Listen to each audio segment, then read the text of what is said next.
If you're someone who rides just at the weekend, you might be a weekend warrior. Someone who does all their riding at the weekend and loves to smash out a ride. But sometimes that isn't considered the best way to train, and some people think it's better to train more spread out over the week.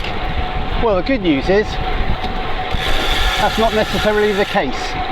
Recent research has shown that weekend warriors can be just as fit as their counterparts.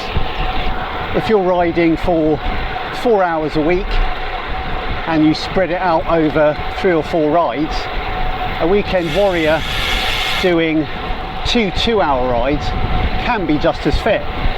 So that is good news, and you would want to spread that out to be one shorter, faster ride and maybe a slightly longer, slower one, to make sure you're hitting all those power zones that we need to train. The problem comes when you increase the volume, because if there's someone in the week who does 10 hours a week, it's very hard to replicate that over the weekend. Very few people are going to be out doing 2 5-hour rides. So if you're a low volume rider, yeah, riding at the weekends can be a great way to get fit and stay fit. On the other hand, if you want to get fitter, as I said, trying to fit in 2 3-hour or 2 5-hour rides is going to be really tricky. But if you can split it up to maybe at least a 1 or 2 hour hard effort ride when you're doing VO2 and things like that, and then also fit in a longer 3 or 4 hour ride at the weekend, that's going to get you a really long way. It's only when you're hitting that bigger volume numbers that being a weekend warrior doesn't really work. Unless of course you're young, free and single and can do whatever you like.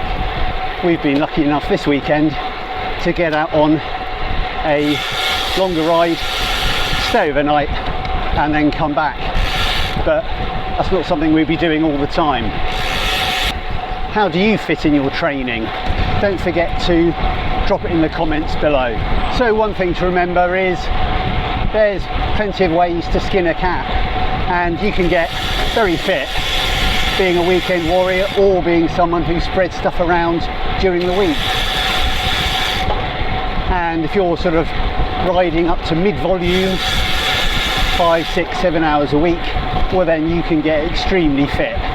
There is of course one caveat to all of this, is that you need to be consistent. If you're not consistent and you're a weekend warrior for a couple of weeks or a month, and then you don't do anything, well then your fitness isn't going to go very far. Or riding in the week loads for 2 or 3 weeks and then doing nothing for a few weeks isn't going to get you very far either. But as long as you can consistently do what you're doing, that's going to get you a very long way. I hope you found this video interesting and useful, and until next time, bye for now.